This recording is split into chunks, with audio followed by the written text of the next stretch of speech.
मेरा नाम विश्वास है। आज मैं बहुत उदास था। घर के बाहर दरवाजे पर खड़ा हुआ बुरी तरह से रो रहा था। आखिरकार मेरे अपनों ने ही मुझे खूब जलील किया था। आज मेरी परवरिश ही मुझे आंखें दिखा रही थी। आखिर ऐसा क्यों होता है?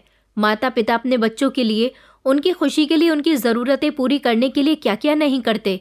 लेकिन जब बच्चे जवान होते हैं तो अपने माता पिता को घर में पड़े हुए उस टीन के डब्बे की तरह समझते हैं जो एक बार इस्तेमाल में आने के बाद दोबारा इस्तेमाल में नहीं आ सकता। उसका क्या होता है? वो कई दिनों तक घर के कोने में काफ़ी समय तक पड़ा रहता है और फिर जब घर की सफाई होती है तो कबाड़ी वाले को उसे बेच दिया जाता है। यही हैसियत अपने ही घर में मेरी भी थी। क्या आप लोग मेरी ये दुख भरी कहानी सुनना चाहेंगे? मेरी कहानी सुनने के बाद आप लोगों को भी ये एहसास होगा कि हम अपने बच्चों के साथ जितना चाहें अच्छा कर ले, लेकिन जिस दिन आपकी औलाद आपसे नज़र फेर लेगी उस दिन आपने सारी ज़िंदगी उनके साथ जितनी भी भलाई की है वो सब मिट्टी में मिलकर खाक हो जाएगी। क्या आजकल के बच्चों को ये नहीं पता कि ऐसे समय में माता पिता उनकी परवरिश कितनी मेहनत से करते हैं? इस सदी में जो समय चल रहा है, ऐसे समय में इंसान सिर्फ इतना कमा सकता है जितनी उसकी हैसियत है। वो अपनी हैसियत से बढ़कर अगर कमाने की कोशिश करता है तो उसे अपना कुछ ना कुछ कीमती ज़रूर गंवाना पड़ता है। आजकल एक मिडिल क्लास इंसान की आमदनी इतनी नहीं है जितनी वक्त के साथ साथ महंगाई बढ़ती जा रही है। मेरी शादी उस समय हुई थी जब मेरी उम्र 25 साल थी। मैंने अपनी पत्नी से पसंद की शादी की थी। मैं उससे बहुत प्यार करता था। जिस लड़की को मैं पसंद करता था उसके घर मैंने अपने माता पिता को राज़ी करके रिश्ता भेज दिया था और उसके बाद माता पिता ने मुझसे उसकी शादी करवाने में देर नहीं की थी। शादी के बाद हम दोनों एक दूसरे के साथ बहुत खुश थे। मेरे पिता की अपनी पटाखों की दुकान थी। उनकी बहुत आमदनी थी। पूरे शहर में उनके ही पटाखे बिकते थे। हमारे पास पैसों की कोई कमी नहीं थी। जिंदगी बहुत अच्छी गुजर रही थी। जब मेरी शादी हुई तो मेरी पत्नी ने आकर हमारे घर को बहुत अच्छे से संभाल लिया था। मेरी माँ मेरी शादी के 2 साल बाद इस दुनिया से चली गई। पिताजी का काम अभी भी बहुत अच्छा चल रहा था। मेरी शादी हुई तो मेरी पत्नी ने शादी के 1 साल बाद बेटी को जन्म दिया। मेरी बेटी बहुत खूबसूरत थी। उससे मैं बहुत प्यार किया करता था। उस समय मैं भी अपने पिताजी की दुकान पर पटाखे बेचता था। हमारे यहाँ पटाखे बनते भी थे और दूसरे शहरों में सप्लाई भी होते थे। हमारा पटाखों का बहुत बड़ा कारोबार हो गया था क्योंकि मेरी शादी के कुछ समय के बाद ही हमने पटाखे की छोटी सी दुकान से बड़ा सा कारखाना कर लिया था और उसमें हमने कुछ लोगों को नौकरी पर भी रखा था जो पटाखे बनाने में हमारी मदद किया करते थे, जिनको हम महीने की तनख्वाह पर रखते थे। हमारी ज़िंदगी बहुत अच्छी गुजर रही थी।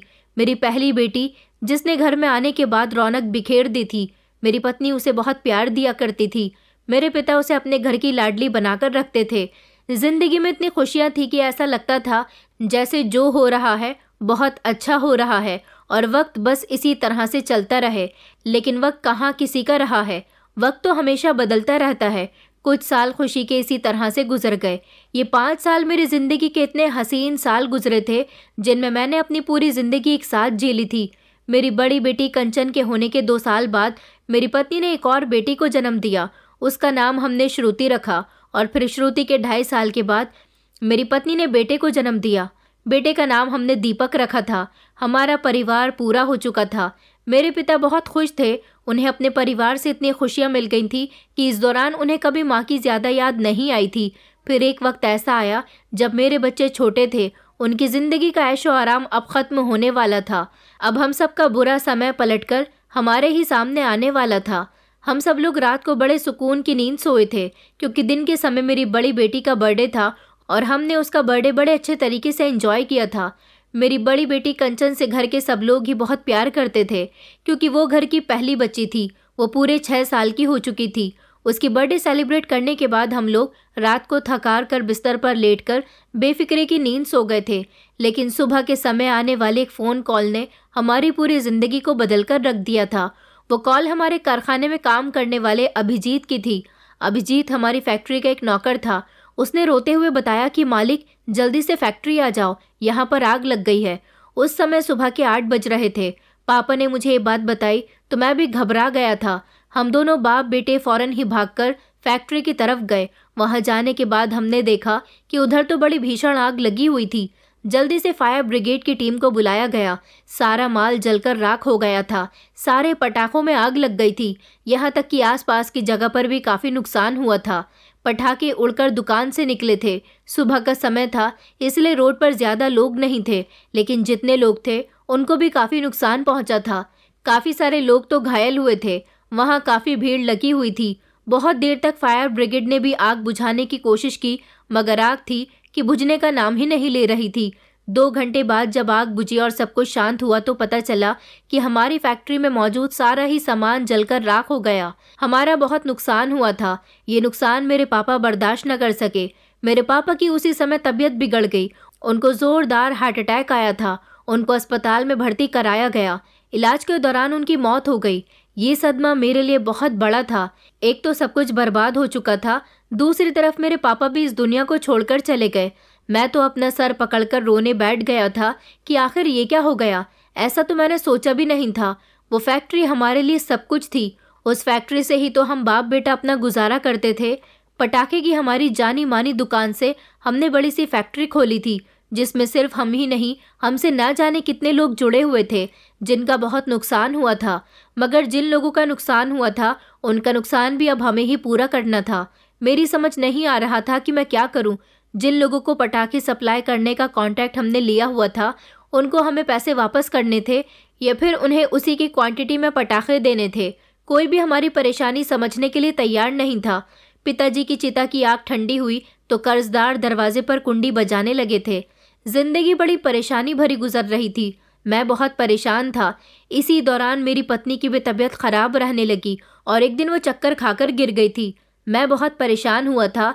मैं उसे अस्पताल लेकर गया तो डॉक्टर ने बताया कि उसे कैंसर जैसी बड़ी बीमारी हो गई है और उसकी बीमारी काफ़ी हद तक बढ़ गई है। उसे इलाज की बहुत ज़रूरत है। मैंने डॉक्टर से इलाज स्टार्ट करने के लिए कहा था, मगर मेरी पत्नी का इलाज सिर्फ कुछ ही दिन हो सका क्योंकि मैं कर्जदारों का कर्ज निपटाने में लग गया था। इस दौरान मेरी पत्नी का इलाज ठीक से नहीं हो सका। ना ही अब मेरे पास इतने पैसे थे कि मैं अपनी पत्नी का इलाज कर सकता था। रोड पर जो हमारी फैक्ट्री थी वो मेरे पापा के दोस्त की ज़मीन थी। उस पर मेरे पापा और मेरे पापा के दोस्त ने पार्टनरशिप में काम किया हुआ था। उन्होंने ज़मीन पूरे अपने कब्जे में कर ली थी। पार्टनर होने के मुताबिक इस हादसे में जितना नुकसान हुआ था उसमें भी वो बराबर के हकदार थे, मगर उन्होंने कोई भी नुकसान उठाने से इनकार कर दिया था और सब लोगों से कह दिया था कि वो मेरे पापा के पार्टनर नहीं थे, बल्कि उन्होंने तो मेरे पापा को ज़मीन फैक्ट्री बनाने के लिए दी हुई थी और ये ज़मीन उनकी ही है। मैं तो चारों तरफ से परेशानियों में घिर गया था। मैं कर्ज में इतना डूब चुका था कि मैंने अपना घर भी बेच दिया। अब मैं पूरी तरह से बर्बाद हो गया था। अब बर्बादी हमारे घर तक आ पहुंची थी। मैं अपनी पत्नी और बच्चों को लेकर किराए के घर में चला गया था। मेरी पत्नी की तबीयत ठीक होने का नाम नहीं ले रही थी। मुझसे जितना हो पा रहा था मैं उसके लिए कर रहा था, लेकिन फिर एक दिन वो भी अपनी ज़िंदगी की बाजी हार गई। उसे ठीक इलाज नहीं मिल सका। मेरी जीवन साथी मुझे छोड़कर चली गई थी। एक वही तो थी जो मुझे सबसे ज़्यादा समझती थी, जो मेरे हर अच्छे बुरे हालात में मेरे साथ डटकर खड़ी रही थी, हमेशा मुझे हौसला देती थी। लेकिन अब वो भी मुझे अकेला छोड़ गई थी। मैं अपने बच्चों की परवरिश अकेले कैसे करता, मुझे कुछ समझ में नहीं आ रहा था। ऐसे हालात और फिर मेरा पूरी तरह से अकेला रह जाना मुझे बहुत सता रहा था। बच्चे उस समय छोटे छोटे थे। मेरी सेहत भी दिन ब दिन कमज़ोर होती जा रही थी। मेरे लिए शायद अब कोई काम भी नहीं बचा था। बच्चे भूखे बिलखते रहते थे। उन्हें भूख लगती थी तो मैं उन्हें कहीं ना कहीं से खाने का इंतज़ाम करके ला देता था। घर से बाहर निकलता तो मुझे कोई ना कोई काम मिल ही जाता था। कभी किसी की गाड़ी से सामान उतार देता तो कभी किसी की गाड़ी साफ कर देता। लोग मुझ पर तरस खाकर मुझे 100 या 50 रुपए दे दिया करते थे। इतने पैसों में मुझ अकेले का पेट नहीं भरता। ऐसे में मैं अपने बच्चों का पेट कैसे भर सकता था? मगर जितना भी होता मैं अपने बच्चों के लिए करता था। मेरे बच्चे जो पहले बहुत अच्छे स्कूल में पढ़ते थे, अब स्कूल से भी उन्हें निकाल दिया गया था। मेरी बड़ी बेटी और मेरी छोटी बेटी दोनों ही कुछ समय तक स्कूल गई, लेकिन स्कूल वालों ने भी उन्हें स्कूल से निकाल दिया क्योंकि उनकी फ़ीस के ड्यूज़ क्लियर नहीं थे। आजकल हर काम पैसे से होता है। पैसे की कितनी अहमियत होती है ये बात मुझे अपने पिताजी के मरने के बाद पता चल गई थी और अब मैं अपने बच्चों का रखवाला बना हुआ था। मैं हमेशा किसी न किसी काम की तलाश में रहता था। अभी तक मैं किसी ऐसे काम पर नहीं लगा था जिनसे मुझे कुछ पैसे मिल सकते। बस मुझे कोई काम मिल जाता तो उसी काम के पैसों से मैं अपने बच्चों के लिए बाजार से कुछ खाने का सामान लेकर चला जाता था। सारा दिन मेरे बच्चे घर में अकेले रहते थे। मेरी बड़ी बेटी इतनी होशियार हो गई थी कि अपने छोटे भाई का ख्याल रख सकती थी, मगर मेरा छोटा बेटा बहुत परेशान करने वाला था। लेकिन मैं घर में रुकता तो बच्चों के लिए खाने का इंतज़ाम कहाँ से करता। अपने बच्चों को रोता हुआ छोड़कर मुझे घर से बाहर जाना पड़ता था। कुछ दिन गुजरे तो मैंने जैसे तैसे कुछ पैसों का बंदोबस्त किया और अपने लिए एक रिक्शा खरीद लिया था। ये पैसे मुझे मेरे एक दोस्त ने उधार के तौर पर दिए थे।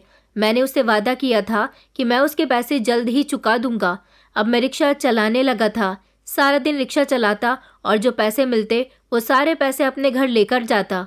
मेरे बच्चों को हमेशा से ही अच्छा खाने पीने की आदत थी, मगर अब वक्त ऐसा आ गया था कि 2 वक्त की रोटी ही मुश्किल से मिल रही थी। घर में खाना बनाने वाली भी कोई नहीं थी। मैंने धीरे धीरे अपने दोस्त के वो पैसे भी अदा कर दिए थे जिससे मैंने रिक्शा खरीदी थी।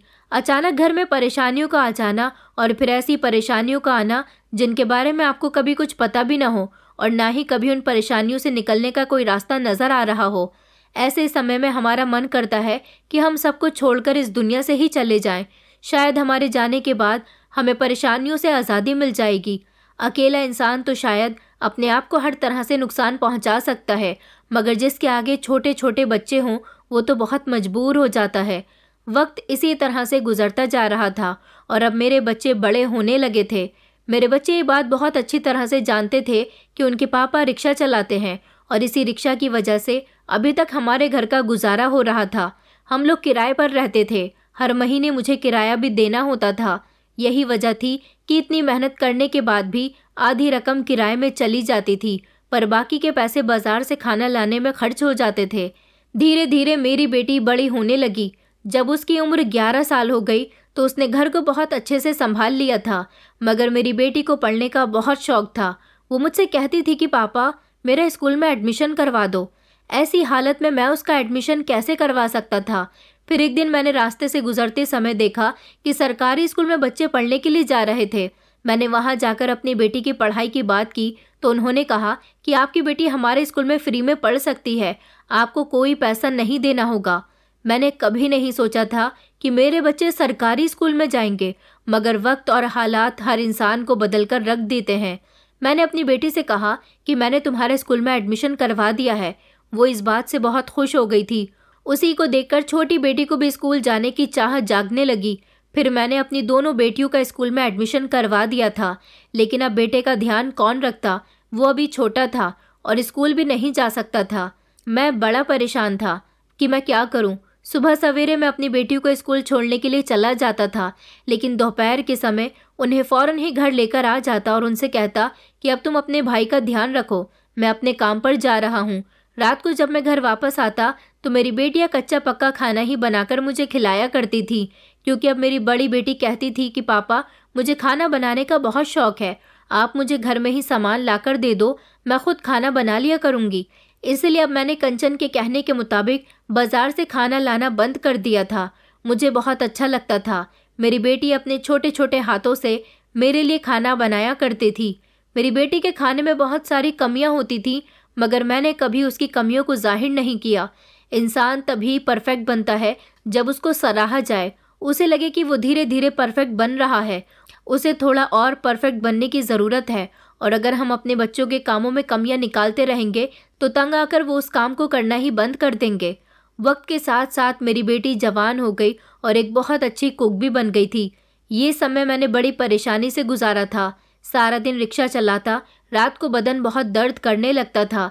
अपने बच्चों को सुकून की नींद सोते हुए देखकर मुझे बहुत खुशी मिलती थी। अब वो पेट भरकर खाना खाकर सो जाते थे। मेरी बेटी से बहुत अच्छा खाना बनाना आ गया था। उसकी उम्र 16 साल हो गई थी, जबकि श्रुति भी उसके साथ काम में हाथ बटाया करती थी। दोनों पढ़ाई में भी बहुत अच्छी थी।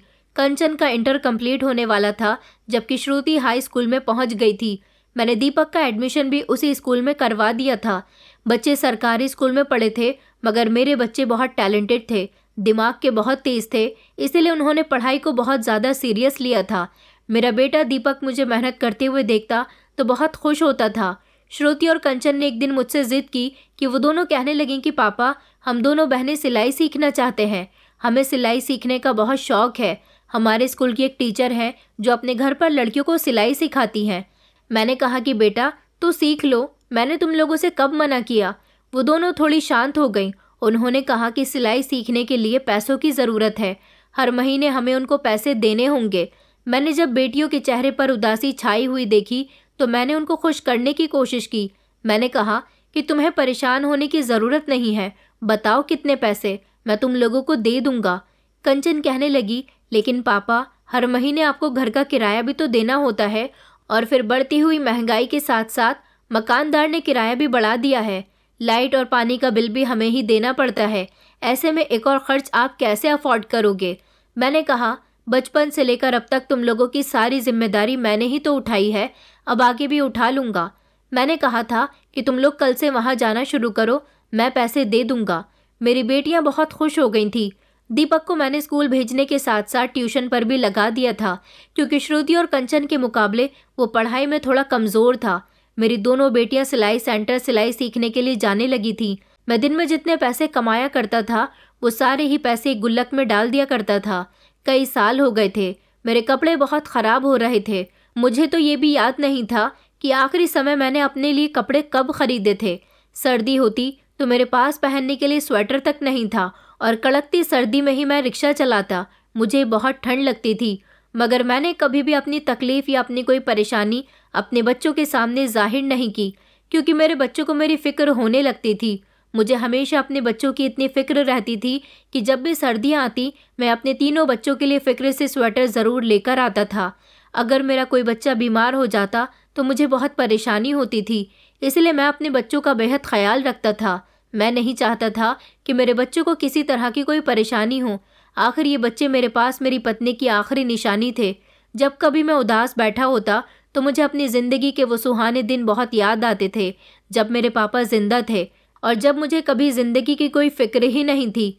ऐसा लगता था जैसे सारी ज़िंदगी इसी तरह से हंसी मजाक में गुजर जाएगी, कभी ज़िंदगी में कोई परेशानी आएगी ही नहीं, कभी मुझे तंगी भी देखनी नहीं पड़ेगी। ये मुझे नहीं पता था, मगर अब सोचता हूँ कि अगर मैं समझदारी से चलने वाला इंसान होता तो शायद ये समय मेरे आगे ना आता, मगर जो ऊपर वाले को मंजूर है होना तो वही है। वक्त इसी तरह से गुजरता रहा और ख्वाहिशें पूरी करने में मुझे तंगी तो बहुत हुई थी, मगर जैसे तैसे मैंने अपनी दोनों बेटियों को सिलाई का पूरा कोर्स करवा दिया था। मेरी बेटियां वक्त से पहले ही सिलाई सीख गई थी, मगर अब उन्हें घर में सिलाई करने के लिए सिलाई मशीन की भी ज़रूरत थी, और मेरी दोनों बेटियों का कहना था कि हम दोनों को अलग अलग सिलाई मशीन चाहिए। मुझे लगा कि सिलाई मशीन ज़्यादा महंगी नहीं आएगी, लेकिन मैंने मार्केट में जाकर जब उसके प्राइस मालूम किए तो मैं चौंक गया था। सिलाई मशीन 5,000 की आ रही थी। इतने पैसे मेरे पास कहाँ से आते?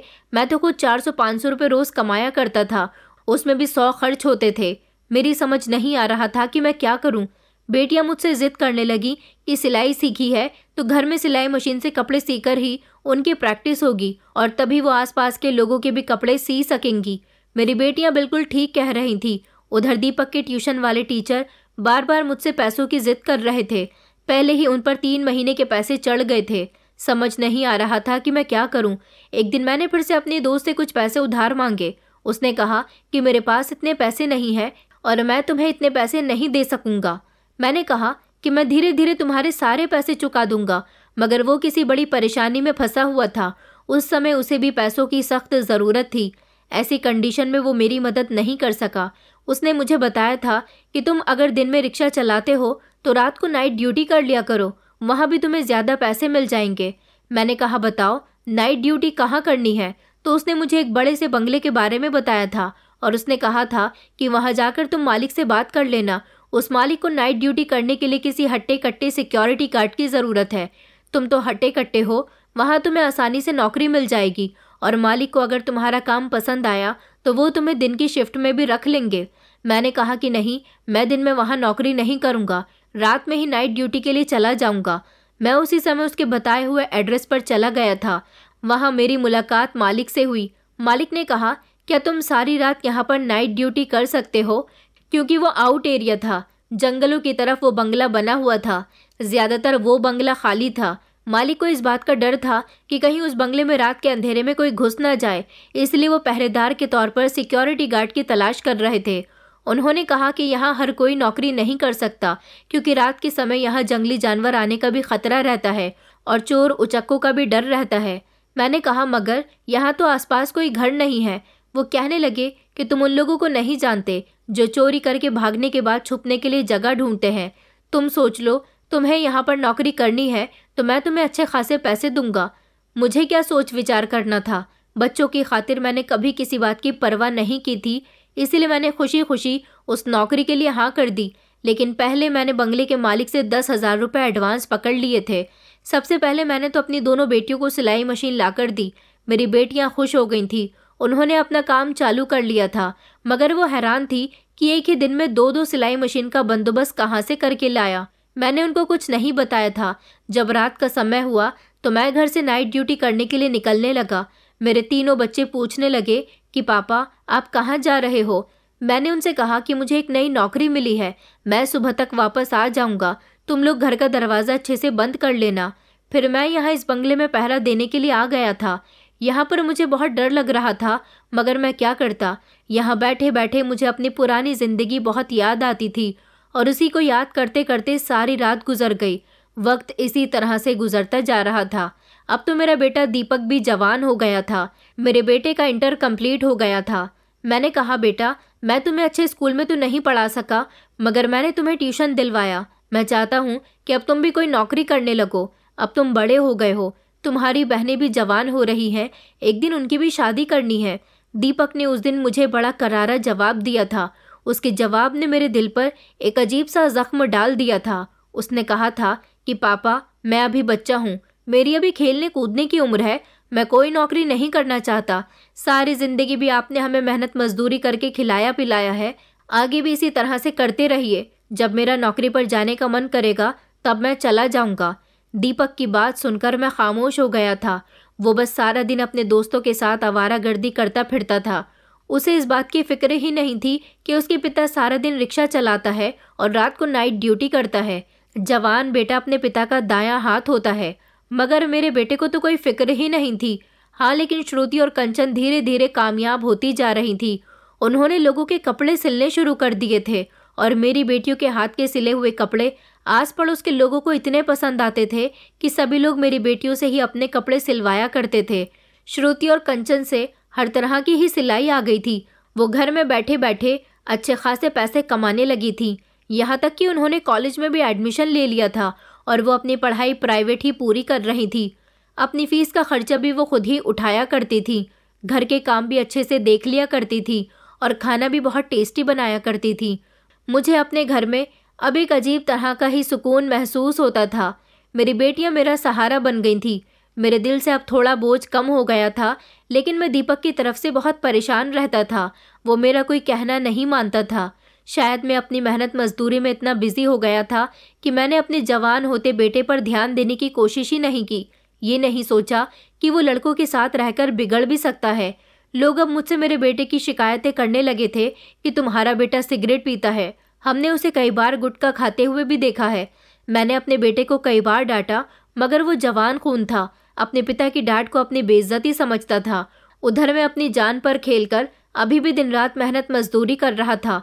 मुझे मालिक अच्छे पैसे देते थे। मैंने सोच रखा था अगर मेरा बेटा भी नौकरी पर लग गया तो मैं नाइट ड्यूटी करना छोड़ दूंगा और सिर्फ रिक्शा ही चलाया करूंगा। लेकिन मेरा बेटा था कि कुछ सोचने समझने के लिए तैयार ही नहीं था। लेकिन अब मेरी बेटियां भी धीरे धीरे बदलने लगी थीं। उन्होंने अपना लाइफस्टाइल भी बहुत बदल लिया था।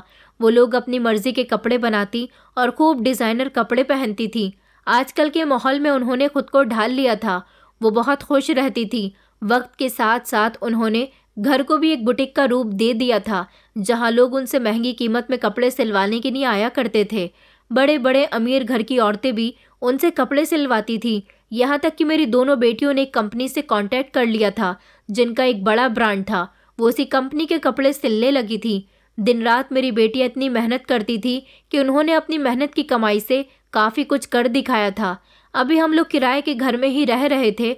जिस घर में हम रहते थे उसका ऊपर वाला पोर्शन भी मेरी बेटियों ने रहने के लिए किराए पर ले लिया था, जबकि जिस नीचे वाले पोर्शन में हम पहले से रह रहे थे उसे उन्होंने बुटीक बना लिया था। बेटियों की तरफ से तो मैं बेफिक्र था। एक दिन मुझे अपने बेटे पर बहुत गुस्सा आ गया जब मेरे पास मोहल्ले के ही एक लड़के ने आकर शिकायत की। उसने कहा कि आपका बेटा किसी से झगड़ा कर रहा है। मैं उस समय एक सवारी को लेकर जा रहा था। मैंने उसी समय अपने रिक्शे से सवारी को उतार दिया और रिक्शा खड़ी करके अपने बेटे को देखने के लिए चला गया। मैंने देखा कि वो बुरी तरह से एक लड़की को मार रहा था। वो दोनों आपस में इतनी लड़ाई कर रहे थे कि दोनों ने एक दूसरे के कपड़े भी फाड़ दिए थे। दीपक के सर में चोट आई थी, जबकि दीपक ने उस लड़के के हाथ पर कुछ मार दिया था। आसपास खड़े हुए सारे लोग उन्हें देख रहे थे, मगर किसी की इतनी हिम्मत नहीं हो रही थी कि वो उन दोनों को बचा सके। मैं जल्दी से भीड़ को चीरता हुआ आगे बढ़ा। मैंने पहले तो अपने बेटे को उस लड़के से अलग किया, उस लड़के को एक तरफ धक्का दिया, जबकि अपने बेटे के गाल पर जोर से थप्पड़ मारा और उसका हाथ पकड़कर उसे घर ले आया था। मैंने घर आकर दीपक को बहुत बातें सुनाई थी। मैंने कहा कि मुझे तुमसे ऐसी उम्मीद नहीं थी। मैं तुम्हें किसी मकाम पर देखना चाहता हूँ, मगर तुम हो कि तुम्हें आवारागर्दियों से ही फुर्सत नहीं मिलती। मैंने उसके गाल पर एक और थप्पड़ मार दिया। इस बार उसने कहा कि अब मैं आपके थप्पड़ और बर्दाश्त नहीं कर सकता पापा, मैं ये घर छोड़कर ही जा रहा हूँ। उस समय मैं भी बहुत गुस्से में था। मेरी दोनों बेटियों ने उसे रोकने की कोशिश की, मगर वो नहीं रुका। जब औलाद सर पर चढ़कर नाचने लगती है तो उसे नीचे उतारने का हुनर हमें आना चाहिए। मगर मैंने तो अपने बच्चों के लिए क्या कुछ नहीं किया था। जब मैं अपने बेटे को बिगड़ता हुआ देख रहा था तो मुझे बहुत तकलीफ हो रही थी। उसे मेरी बेटियों ने लाख रोकने की कोशिश की, उसके बावजूद भी वो चला गया। सारी रात वो घर से बाहर रहा था। मुझे उसकी फिक्र हो रही थी। मैं चाहता तो उसे तलाश कर सकता था, लेकिन मैं उसकी फिक्र उसके सामने जाहिर नहीं करना चाहता था। मैं नहीं चाहता कि उसे लगे कि उसका पिता कमज़ोर हो गया। 2 दिन तक मेरा बेटा गायब रहा। जब मैंने उसके दोस्तों से उसके बारे में पता निकाला तो उसके दोस्तों ने बताया कि वो सही सलामत दिल्ली पहुंच गया है और वहां जाकर उसने कोई नौकरी भी ढूंढ ली है। उसके दोस्त की बात सुनकर मैं बेफिक्र हो गया था कि भले ही मेरे बेटे ने अपने लिए ही सही, मगर अब जिम्मेदारी का एहसास तो होगा। इधर मेरी बेटियों ने भी उसे कॉल करके पूछ लिया था कि तुम कहाँ हो और कैसे हो, तो उसने बताया था कि वो बिल्कुल ठीक है, वो नौकरी कर रहा है, मगर अपनी नौकरी का 1 रुपया भी वो इधर नहीं भेजेगा और ना ही खुद कभी वापस लौटकर यहाँ आएगा। मैंने सोचा कि अभी भी वो गुस्से में है, धीरे धीरे उसका गुस्सा ठीक हो जाएगा तो खुद घर वापस आ जाएगा। मैंने उसकी तरफ से फिक्रमंद होना बंद कर दिया था, लेकिन अब मेरी बेटियों का असली रूप भी धीरे धीरे मेरे सामने आने लगा था। मेरी बेटियों ने अपने आप को बदल लिया था, अपने पहनने ओढ़ने का ढंग, खाने पीने का ढंग, यहाँ तक कि घर को भी वो धीरे धीरे चेंज करती जा रही थी। उनका कहना था कि अब वो काफ़ी हद तक काबिल हो चुकी हैं, उनके बड़े लोगों के साथ उठना बैठना होने लगा है, इसलिए अब वो गरीबों जैसी ज़िंदगी क्यों गुजारे। वो अपने आप को कितना ही बदल लें, मुझे इस बात से कोई दिक्कत नहीं थी। लेकिन जब कंचन और श्रुति ने मुझसे कहा कि पापा आपको अब नौकरी करना छोड़ देना चाहिए, अब आपको मेहनत करने की कोई ज़रूरत नहीं है, अब आपकी बेटियां हैं जो इस घर का बोझ आसानी से उठा सकती हैं। मेरी बेटियों ने जब मुझसे ये बात कही तो मैं बहुत खुश हुआ था। मैंने नाइट ड्यूटी करना बंद कर दिया था। अब मैं रात को सुकून की नींद सोता था। कई सालों से मेरी नींदें तक पूरी नहीं हुई थी, मगर अब मैं रात को जब थक हार कर लेटता तो मुझे बड़े सुकून की नींद आती थी। मैंने अभी तक अपना रिक्शा चलाना नहीं छोड़ा था। उन दिनों गर्मियों के दिन थे। मैं अपना रिक्शा ज़्यादातर घर के सामने ही खड़ी करता था। ये बात तो मेरी बेटियां बहुत अच्छे से जानती थीं। उस दिन भी जब मैंने अपनी रिक्शा घर के सामने खड़ी की और मैं घर के अंदर अपने अंगोछे से चेहरे पर आता हुआ पसीना साफ करके दाखिल हुआ तो मेरी बेटियों ने मेरे साथ बड़ा ही अजीब सा रिएक्ट किया। शायद उनकी कोई कस्टमर आई हुई थी, इसलिए मेरी बेटियों ने मुझे इग्नोर करने की पूरी कोशिश की, मगर मैं नीचे ही रखी हुई कुर्सी पर बैठ गया था। मैंने श्रुति को आवाज़ लगाई और उससे कहा कि बेटा मुझे एक गिलास पानी ला दो, बाहर बहुत गर्मी हो रही है। मुझे ये देखकर हैरानी हुई कि श्रुति ने मेरी बात को नज़रअंदाज कर दिया था और वो अपने कस्टमर के साथ लगातार बातें करती रहीं। वो 2 औरतें थीं, वो भी मुझे बड़ी ही गौर से देख रही थीं। उन्होंने कंचन से पूछा कि कंचन ये आदमी कौन है। मेरी बेटी ने उन्हें ऐसा जवाब दिया था जिसे सुनकर मेरे होश उड़ गए थे। कंचन ने कहा कि ये हमारे पड़ोस में ही रहते हैं, रिक्शा चलाते हैं, हमारा माल दुकान तक देकर आते हैं और कभी कभी हमारे यहाँ पानी पीने के लिए आ जाते हैं। इस बात पर उस औरत ने खुश होकर कहा कि ये तो बहुत अच्छी बात है, हमेशा गरीबों की मदद करनी चाहिए। मेरी बेटी ने भले ही उस औरत से खामोशी से ये बात कही थी, मगर मैंने कंचन की कही एक एक बात को सुन लिया था। मुझे बड़ी शर्मिंदगी महसूस हुई थी। मैं बिना पानी पिए ही खामोशी से वहाँ से चला आया था। मैंने घर के बाहर लगी हुई टंकी से पानी पिया और फिर मैं अपने ऊपर वाले पोर्शन में चला गया था। उस दिन मेरी आंखों में आंसू आ गए थे। मेरी बेटियों ने उस औरत से झूठ क्यों कहा? उन्होंने क्यों नहीं बताया कि ये आदमी हमारा पिता है? मुझे आज तक सारी जिंदगी अपनी गरीबी का एहसास नहीं हुआ था, लेकिन उस दिन रह रहकर एहसास हो रहा था कि मैं गरीब हूँ। थोड़ी देर गुजरी तो मेरी बेटियां ऊपर आ गई थी। मैंने अपनी बेटियों से कुछ नहीं कहा था, लेकिन रात के समय मेरी बेटियों का यही कहना था कि पापा, आपको रिक्शा चलाना छोड़ देना चाहिए। हमने आपसे कहा था ना, लेकिन आपने अभी तक रिक्शा चलाना नहीं छोड़ा। मैंने कहा कि तुम लोगों ने मुझसे नौकरी छोड़ने को कहा था, मैंने नौकरी छोड़ दी। वो कहने लगी, मगर आपको रिक्शा चलाना भी छोड़ना था।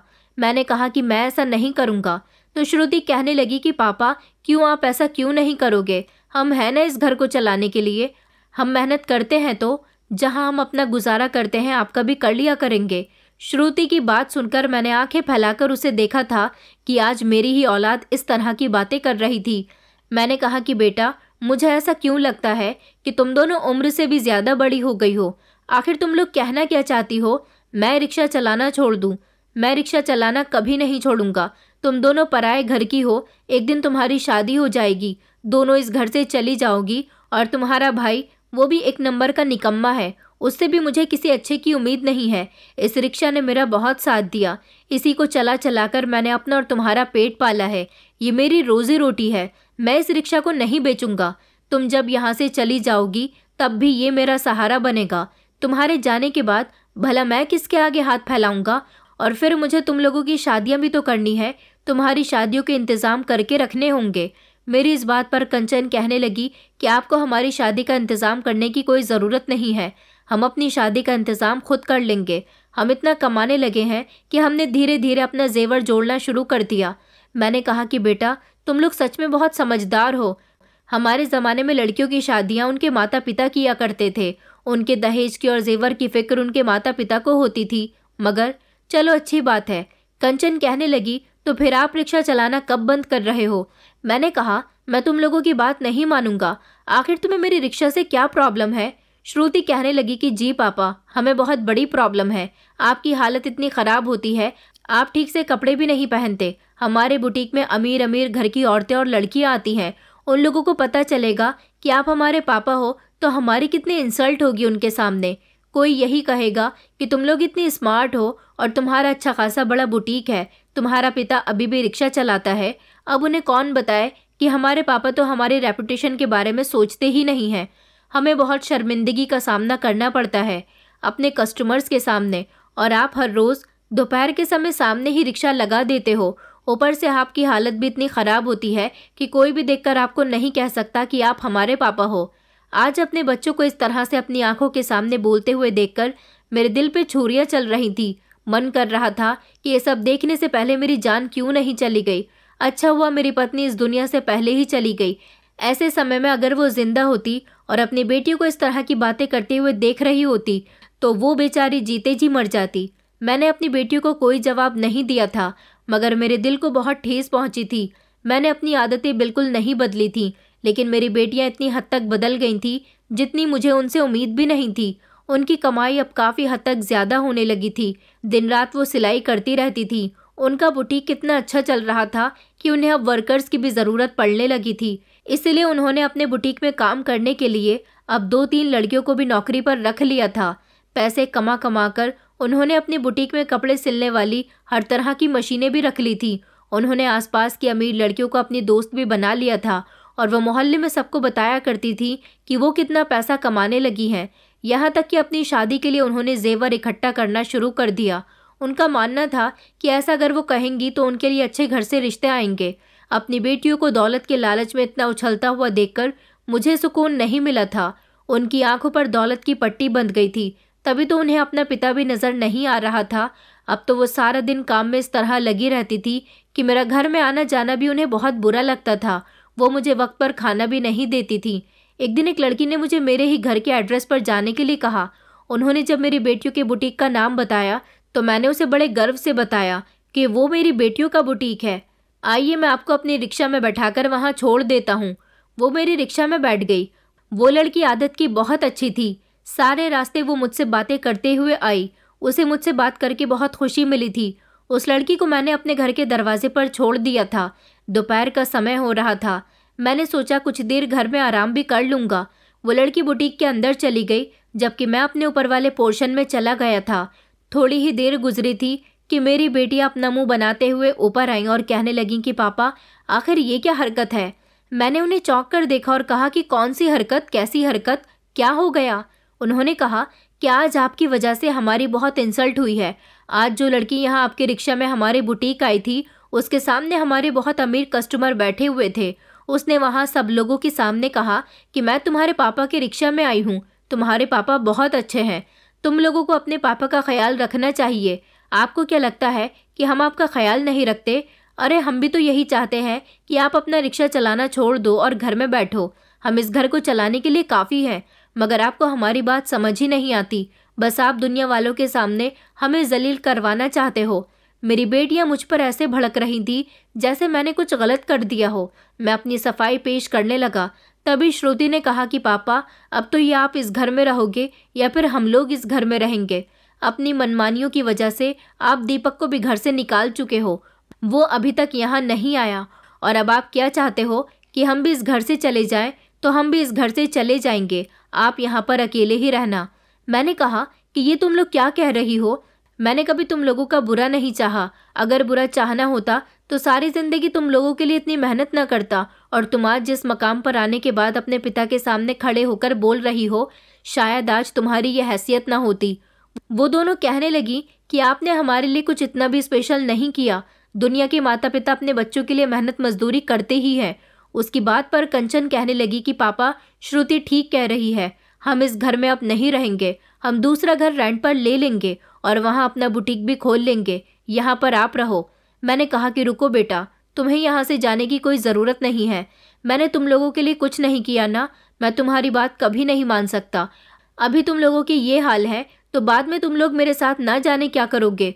मुझे उस रिक्शा में अपनी मेहनत और अपनी मेहनत का वो बीता हुआ समय आज भी याद आता है, जब मेरी तबीयत ख़राब हुआ करती थी। रिक्शा चलाने का मेरा मन नहीं करता था, मगर फिर भी तुम लोगों का पेट भरने के लिए मैंने उसे चलाया। मैं ही इस घर से चला जाता हूँ। अजीब बात ये थी कि जब मैं घर से जाने के लिए निकलने लगा तो मेरी बेटियों ने मुझे रोकने की भी कोशिश नहीं की, कि उन्हें अपने आप पर बहुत घमंड था। मैं घर को छोड़कर घर से निकल गया था। मुझे उस दिन बहुत रोना आया था। अपनी पुरानी ज़िंदगी, अपने माता पिता, अपनी पत्नी बहुत याद आई थी। मैं आसमान की तरफ देखकर भगवान से यही सवाल कर रहा था कि क्या मेहनत से औलाद की परवरिश करने से औलाद बड़े होने के बाद ऐसी हो जाती है? अगर मुझे ज़िंदगी में भगवान तुम्हें ऐसा ही दिखाना था तो मुझे बेऔलाद रखते। मैं अकेला होता और बुरे हालातों का सामना कर रहा होता तो शायद मुझे इतनी तकलीफ न होती जितनी आज अपनी बेटियों के इस तरह से बात करने पर हो रही थी। मुझे ना जाने क्यों अपने बच्चों से हमदर्दी महसूस होने लगी। हमदर्दी इसीलिए क्योंकि वो लोग मेरे साथ जो कर रहे थे वो नफ़रत के काबिल नहीं था। वो उनके लिए वो समय था जिस पर उन्हें अपना घमंड साबित करना था, और वो अपना घमंड खूब साबित कर रहे थे। 2 दिन और 2 रातें मैं घर से बाहर रहा। खाना तो मैंने बाजार से लेकर खा लिया था, मगर मुझे अपनी बेटियों की परवाह हो रही थी। वो अब घर में अकेली रह गई थी। ना तो मेरा बेटा घर में था और ना ही मैं। जिस दिन मैं घर से निकला था उस दिन मैं बहुत रोया था। मुझे घर से निकलते हुए और रोते हुए देखकर आसपास के लोग तरह तरह की बातें कर रहे थे। अब ये बात सबको पता चल गई थी कि अब मेरी दोनों बेटियां घर में अकेली रह गई हैं। ऐसा नहीं था कि घर से निकलने के बाद मैंने अपनी बेटियों का ध्यान रखना बंद कर दिया था। मैं दिन में 2 बार घर के पास से चक्कर लगाकर आता था। मेरा सारा समय सड़कों पर अपनी रिक्शा में बैठकर ही गुजर रहा था। भूख प्यास लग रही थी, मगर क्या करता, घर नहीं जा सकता था। तीसरा दिन आया तो मुझे बड़ी अजीब खबर मिली। हमारे मोहल्ले के एक आदमी से मेरी मुलाकात हुई तो उसने मुझे बताया कि रात तुम्हारे घर में बड़ा बुरा हादसा हुआ है। मैं उसकी बात सुनकर घबरा गया। मैंने कहा, कौन सा हादसा, कैसा हादसा, क्या हो गया? वो कहने लगा, अरे तुम्हारे घर में रात चोर घुस आए थे और वो चोरी करके ले गए। कल रात की ही तो बात है। अपने घर जाओ और अपनी बेटियों को संभालो, उनकी हालत बड़ी ख़राब हो रही है। चोरों ने घर में कुछ भी नहीं छोड़ा। मैं उसी समय घर के लिए रवाना हुआ था। मैंने घर जाकर देखा तो मेरी बेटियां बुरी तरह से रो रही थी। मुझे देखकर उन दोनों ने झट से मुझे अपने गले से लगा लिया। कहने लगी कि पापा, चोर सब कुछ ले गए। मैंने कहा कि बेटा क्या हुआ है? चोरों ने तुम्हें तो कोई नुकसान नहीं पहुंचाया ना? कंचन और श्रुति का रोता हुआ चेहरा देखकर मेरा दिल नरम पड़ गया था। मैं पिता था, बचपन से लेकर अब तक मैंने उन्हें पाला पोसा था। भला मैं उनसे कब तक नाराज़ रह सकता था? मेरी नाराज़गी तो सिर्फ दिखावे की थी। उन दोनों के पास जब से ज़्यादा पैसे आने लगे थे वो अपने पैसों का बहुत शो ऑफ करती थी और इसी शो ऑफ ने उनको आज इस बर्बादी के मकाम तक पहुंचा दिया था। दरअसल मेरे घर से निकलने के बाद ये बात मोहल्ले में फैल गई थी कि इन लड़कियों ने अपने पिता को घर से निकाल दिया और भाई भी काफ़ी समय से दिल्ली में रह रहा है। और तो और ये लड़कियां बुटीक से मोटी कमाई कर रही हैं, इनके पास काफ़ी कुछ होगा। इसीलिए कुछ लड़कों ने रात के अंधेरे में चोरी करने का प्लान बनाया। उन्होंने सोचा कि ये अकेली लड़कियां कुछ नहीं कर सकेंगी। मेरी बेटियां उस समय गहरी नींद में सो रही थी जब चोर छत से नीचे आए और घर की अलमारी और जिस तिजोरी में वो पैसे रखती थी वो भी खाली करके चले गए। यहाँ तक कि उन्होंने जो जेवर अपने लिए इकट्ठा करना शुरू किया था वो जेवर भी वो लोग ले गए थे। मेरी बेटियों के पास अब जुड़ा हुआ कुछ भी नहीं बचा था। जिस दौलत पर वो उछल रही थी वो सारी दौलत चोर ले गए थे। अब उन्हें दोबारा से मेहनत करनी थी। ये पैसे जेवर उनके कई सालों की मेहनत की कमाई थी। मेरी बेटियां मुझसे अपने किए की माफ़ी मांगने लगी। मैंने अपनी बेटियों को माफ़ कर दिया था। उन्हें एहसास हो गया था कि उन्होंने भी तो अपने पिता को घर से निकाल दिया, यहाँ तक कि अपने पिता के साथ बदतमीज़ी भी की थी। ये सब उनकी बदतमीज़ी का ही नतीजा है। पहले भले ही मैं नाइट ड्यूटी किया करता था, लेकिन लोगों को इतना पता होता था कि घर में मर्द है, मैं रात को किसी भी समय घर पर आ सकता हूँ। मेरा बेटा भी घर में मौजूद होता था, लेकिन अब तो घर में कोई भी मर्द नहीं बचा था। मुझे तो मेरी बेटियां घर से निकाल चुकी थीं। इस बात का फ़ायदा उठाकर मोहल्ले के ही कुछ लड़कों ने ये काम किया था, मगर आज तक ये पता नहीं चल सका कि वो चोरी किसने की थी। मेरी बेटियों ने दोबारा से मेहनत करनी शुरू कर दी और अब की बार उन्होंने मुझसे वादा किया था कि वो दुनिया के सामने गर्व से बताएंगी कि मैं उनका पिता हूँ, क्योंकि जब वो अपने पैसों से चोरी होने पर रो रही थी तब मैंने उनको तसल्ली दिलाई थी और कहा था कि तुम लोग दोबारा से वही मेहनत करो और सब कुछ दोबारा से हासिल कर लो। और सबसे अच्छी बात यह है कि तुम दोनों को कोई नुकसान नहीं पहुंचा। अगर तुम दोनों को कोई नुकसान पहुंच जाता तो शायद मैं खुद को कभी माफ़ ना करता। मैंने अपनी बेटियों को समझाया, तुम्हें फिर से थोड़ा वक्त लगेगा, लेकिन धीरे धीरे सब कुछ ठीक हो जाएगा। मेरी बेटियों ने दोबारा से अपनी बुटीक को स्टार्ट कर लिया था और फिर से वो पैसे कमाने लगी। सब कुछ धीरे धीरे फिर से बेहतर हो गया था। कुछ दिन गुजरे तो मेरा बेटा भी शर्मिंदा होते हुए घर वापस आ गया था। उसे घर के दरवाजे पर देखकर मुझे बहुत गुस्सा आया था, लेकिन वो शर्मिंदा था। मेरे आगे हाथ जोड़ने लगा। वो दिल्ली में जहाँ नौकरी करने के लिए गया था वहाँ उसके साथ बहुत बुरा सलूक किया गया था। वो मुझसे गिड़गिड़ाकर माफ़ी मांग रहा था। मैंने भी उसे माफ़ कर दिया। मेरे बेटे ने नौकरी पर जाना शुरू कर दिया। धीरे धीरे मेरे बच्चे सुधर गए। मैं बहुत खुश हुआ था, लेकिन उन्हें अपनी गलतियों का एहसास तभी हुआ जब उन्हें ठोकर लगी। मेरी बेटियों के लिए भी मैंने रिश्ते तलाश करने शुरू कर दिए थे। मेरे बेटे की अच्छी नौकरी लग गई थी। वो मुझे सैलरी लाकर दिया करता था।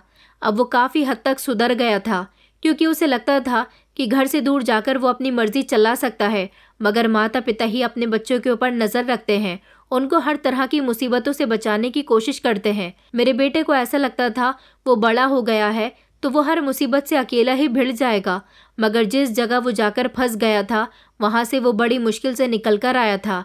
शायद ये मेरी दुआओं का नतीजा था जो मेरे बच्चे सुधर गए और उन्हें अपनी अपनी गलतियों का एहसास हो गया। पहले मैंने अपनी दोनों बेटियों की शादियाँ कर दी। भगवान की कृपा से मेरी बेटियों के रिश्ते भी अच्छे घर से आए थे। मेरी बेटियां बहुत टैलेंटेड थीं, उनके हुनर उनके काम आया था। इधर मेरी बेटियों ने जो अपने हाथों से बुटीक बनाया था वो अभी भी ऐसा ही था, लेकिन जो लड़की मेरी बेटियों के पास नौकरी करने के लिए आती थी, इस लड़की को मेरी बेटियों ने अपने भाई के लिए पसंद कर लिया और कुछ समय के बाद मैंने अपने बेटे की शादी उसी लड़की से करवा दी। उस लड़की ने मेरी बेटियों के बुटीक को दोबारा से चालू कर दिया और अब मेरा बेटा नौकरी करता है, बहू बुटीक चलाती है, जबकि बेटियां अपने ससुराल में खुश रहती हैं।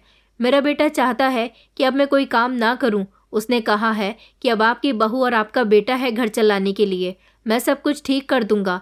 आपने सारी ज़िंदगी हम तीनों भाई बहन के लिए बहुत कुछ किया। मेरी बहू बहुत अच्छी थी, उसने घर को बहुत अच्छे से संभाल रखा था और वो मुझे बिल्कुल अपने पिता समान समझती थी। इस तरह मेरा घर कई सालों के बाद बस गया था। मेरे बेटे और बहू ने मेहनत से उस घर को खरीद लिया था जिसमें हम लोग रहते थे। अब वो घर हमारा अपना हो गया था। मेरी बेटियां बहुत खुश होती हैं कि उनके पास ही काम करने वाली लड़की ने उनके बुटीक को दूसरा नाम दे दिया। मेरी बेटियां अभी भी बुटीक चला रही हैं, मगर अपनी अपनी ससुराल में। ज़िंदगी बहुत अच्छी और खुशगवार गुजर रही है। वक्त रहते बच्चों को अगर अपनी गलती का एहसास हो जाए तो वो अपने आने वाले समय के लिए मुसीबतें पैदा ना करें, क्योंकि जैसा आप अपने माता पिता के साथ आज करते हो वैसा ही कल आपको माता पिता बनने के बाद भुगतना होगा। इसलिए अपने कल को आज से बेहतर बनाने की कोशिश कीजिए। दोस्तों, उम्मीद करती हूँ आपको हमारी कहानी पसंद आई होगी। कहानी पसंद आई है तो वीडियो को लाइक करें, चैनल पर नए हैं तो चैनल को सब्सक्राइब करें और हाँ, नोटिफिकेशन बेल को ज़रूर दबाएं ताकि अगली अपडेट सबसे पहले आपको मिले।